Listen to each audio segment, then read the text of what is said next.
Dear students, Assalamu alaikum. This is Matullah Hatak. Our topic is Lengquan Gorge, written by To Pen Cheng, a lesson which has been translated from Chinese into English for international readers. The story basically deals with a very important aspect of our lives.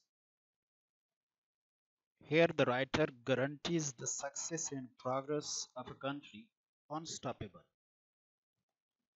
if each member of this large family is devoted selflessly to the task assigned to him. One must try his level best to take to completion the responsibility that has been demarcated for him. Demarcated means that has been allocated for him, that has been portioned for him, that has been separated for him.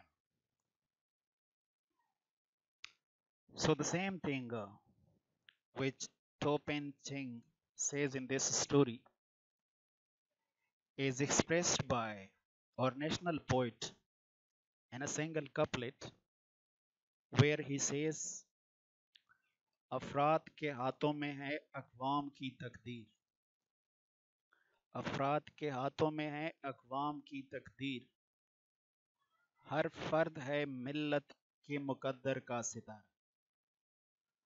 So her fard, each individual is responsible for the progress of his nation. It is not the duty of one person or two persons. It is the responsibility of the whole nation, and each individual of the nation is responsible for its progress. So, in this picture, you will see what is a gorge. As you can see in the picture, a gorge is a very deep valley with highly steep rocks on both sides. This gorge is also known, also called canyon. So it is a very deep valley with steep rocks on both sides. Such a structure is then called a gorge. You can see and you can note other important notable points in this picture. For example, what is a pass? A road which is constructed in between mountains is called a pass. What is a valley? So valley is this kind of structure where the water flows between mountains is called a valley. These are called the foothills. Such tops of little mountains are called foothills. Precipice, as you read in one of the story, a steep rock, a standing rock is called precipice. So this is the peak of this mountain. This part of this mountain is called the peak of this mountain. These are the slopes of these mountains. These are called the slopes. Here you can see a body of water. So this is called lake. This whole is the forest, which is made up of conifer trees. It is called forest. In the middle, you can see an empty area. An empty area in the middle of a forest, which is called glade or clearing. And then you can see meander. Meander is such a zigzag path which is followed by a river is called meander. And this is tributary.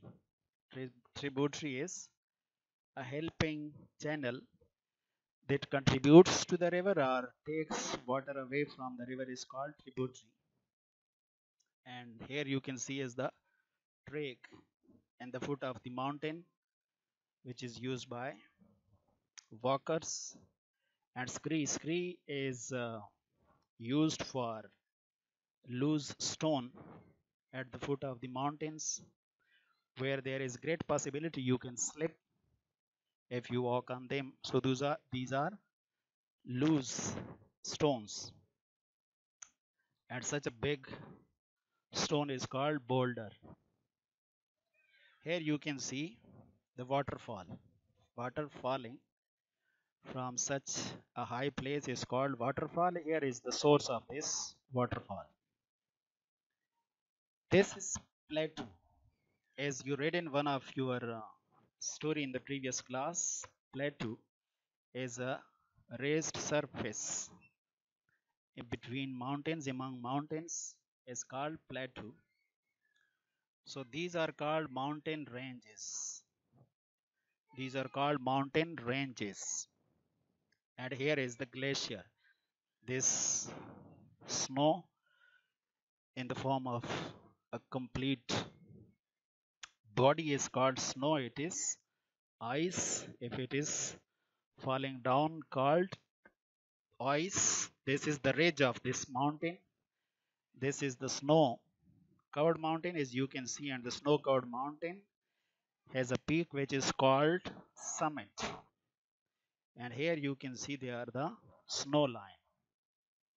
So this is all about this picture. I think there is nothing left to be explained in this picture. Our main point is, what is a gorge? So the gorge where they were working, the Chinese were working, it was extremely deep. The gorge where the Chinese were working was so deep that there was complete darkness inside. But they were working on that project and that gorge. And according to the writer, in the beginning of this story of this essay, the writer tells us that it was so deep that you could only see a pitch of the sky, a piece of the sky from inside that gorge. Otherwise, nothing was possible, and nothing was possible to see outside. There was complete darkness, and there were hundreds of light to make the area lighted, but even they failed to light up that area. So it was the one side of the picture, the one side of this discussion, that the situation was highly difficult, but still they kept on their work on this project. On the other hand, the writer tells us that it had been snowing for a few days and it was extremely cold, and you could not work because of that cold. But they did not worry because they had to take this project to completion. They had been assigned a task and they were bound, they were determined to complete it at any cost. So they did not worry about the darkness or the cold outside. They continued with their work. So the writer wants to show us that how hardworking nation the Chinese actually are. This is the main theme of this lesson which he wants to convey. So at the end of this lesson, we have certain objectives to achieve, and the students must be able to know to show devotion to duties and responsibilities assigned. Show devotion to duties and responsibilities that are assigned to you. You must show devotion to those responsibilities and duties. And they must be able to know at the end of this lesson that the value of an individual's work cannot be neglected. Individual's works, individual's work value cannot be neglected. It is valuable. Each person ought to contribute to the country's progress. Each person, each individual is responsible to contribute to the country progress as a whole. The last one, hard work never goes unpaid. If you work hard, it never goes unpaid. You must receive the award for it. So let us now move on to the actual text of this lesson. The lesson begins here. The snow, already more than half a foot deep, obliterated the line between earth and sky behind a hazy white curtain. I had been following the path of the future railway for 40 kilometers.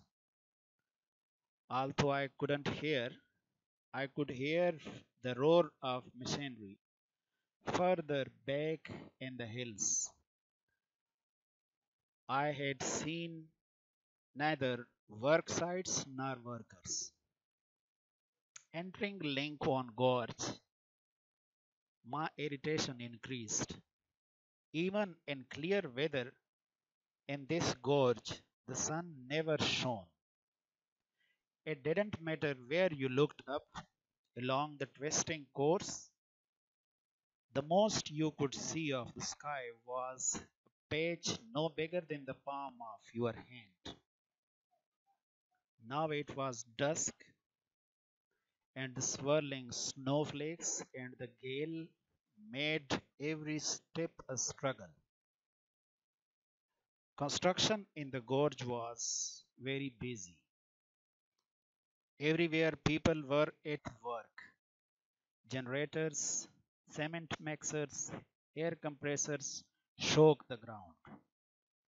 Hundreds of light bulbs gleamed dim and yellow.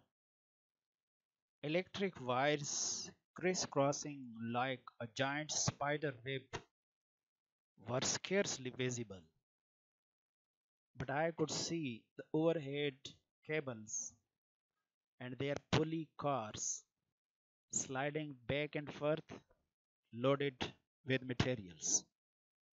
Let us see the important points and words which you think are difficult to understand. So, as I had told you in the very beginning of this lecture, of this lesson, that it had been snowing for a few days, and as a result of snowfall, more than half a foot deep, snow had already covered the ground. So, keep in mind this point, more than half a foot deep, half of a foot deep snow had already fallen. As a result, a hazy white curtain. Hazy means, students, you can see unclear. White curtain, which is because of the snowfall. The weather is not clear. It has made the whole weather hazy, unclear. Things are not visible. Things cannot be seen. And the writer says that this snow falling had covered, had completely removed, had completely covered the line between earth and sky. The line between earth and sky, that line is called horizon, where you think that the earth and the sky seems to touch each other, seems to meet each other. That line is called the horizon. In simple words, it means that in the distant you cannot see anything because of that hazy white curtain, because of that blur, because of that unclear white curtain means the snow it was falling and it was developing, it was making a hazy curtain, and because of that curtain nothing could be seen in the distance. The next he tells us that I had been following the path of the future railway.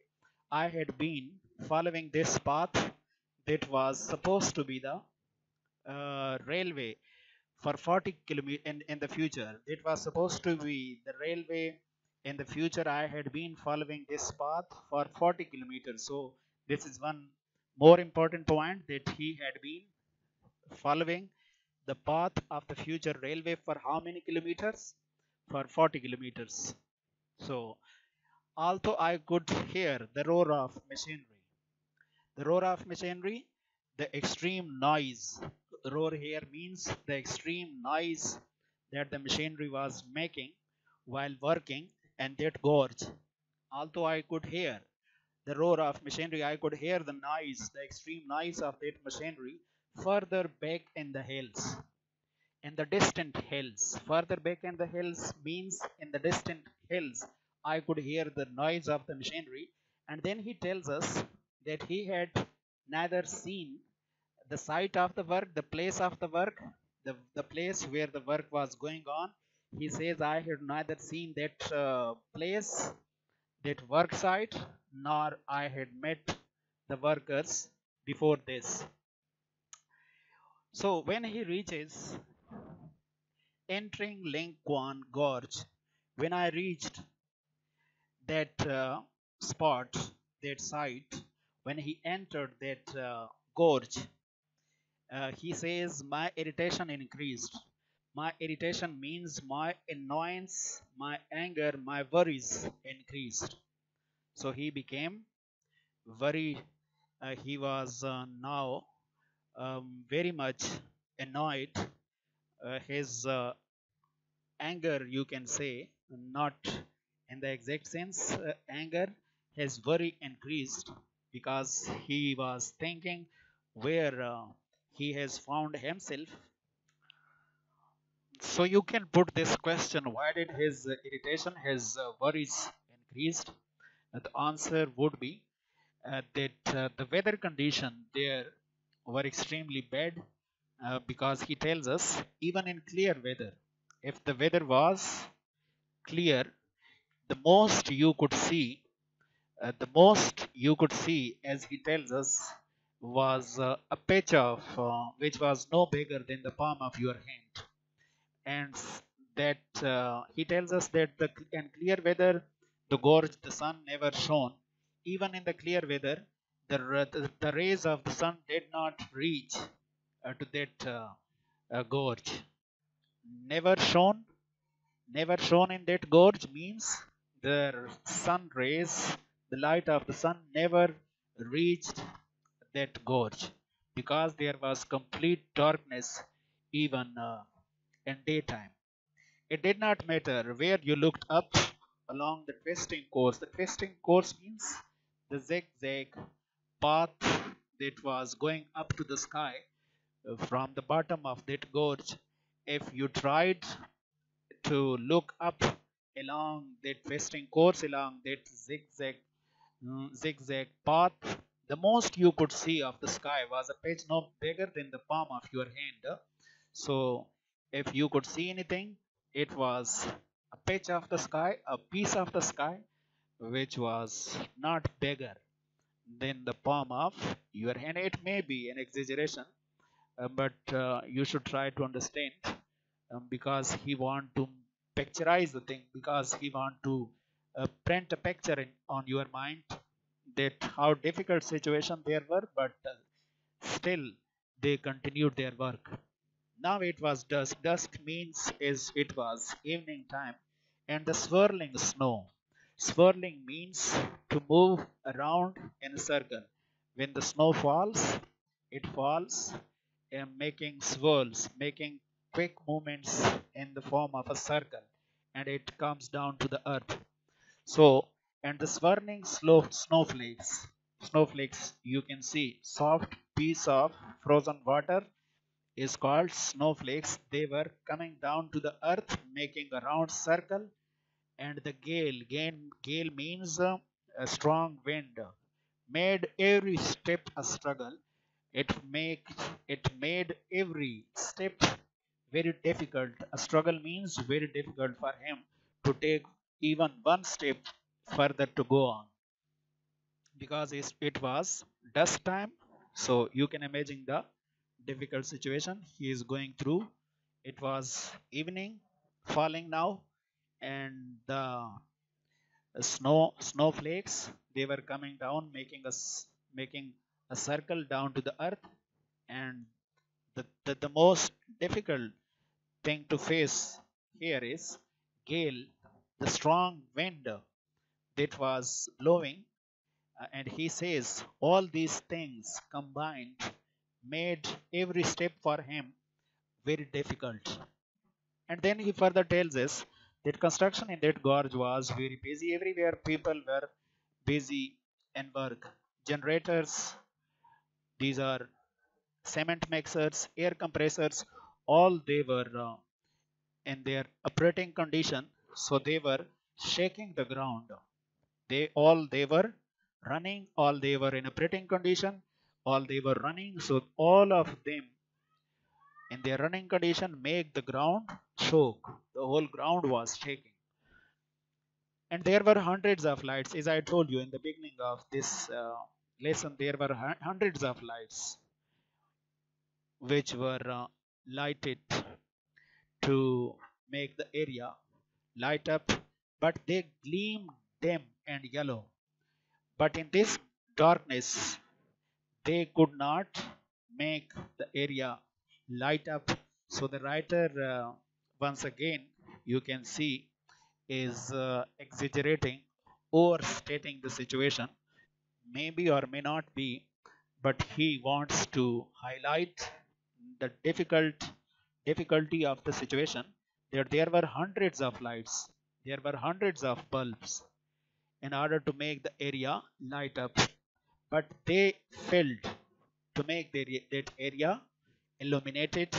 They gleamed. They gleamed means to shine. They were shining pale in yellow. They could not make the area lighted up because it was extreme darkness. There were electric wires crisscrossing, which crossed. Crisscrossing means many straight lines that crosses. So there were many wires, electric wires, that were crossing each other, and they were making a giant spider web. They were making a giant, a very big spider web. It seemed as if a very big spider has made a web over here. They were so many in number, but they were even, look at the number of the electric wires. They were making a spider web. Even they were hardly visible to the naked eye. You could not see them clearly. Why? Once again, you can raise this question in your mind. Why? Because it is extreme darkness in the gorge. It is very deep gorge. Nothing is visible there. Even hundreds of light could not light up the area. And these wires which were making a spider web, even they were not visible to that man. But I could see the overhead cables and their pulley cars sliding back and forth loaded with materials. And he tells us that I could see the overhead cables that were running over my head, that were close to my head. I could touch them with my hand. They were so close to my head. That's why he says the overhead cables, the cables that were running over, passing over my head, and their pulley cars, the cars which uses these cables to move from one place to another, sliding back and forth. They were moving forward and backward, and they were often loaded with materials. So these pulley cars were used on these cables to carry the material from one place to another place. So these pulley cars were used in that gorge to carry the material from one place to another place. And he talks about the cables which were used for these pulley cars. And the pulley cars were moving back and forth, sometimes going forward and sometimes going backward, and they were loaded with materials to be used there. So this is the end of this lecture. In the next lecture, we shall try to explain the situation in detail. Thank you very much.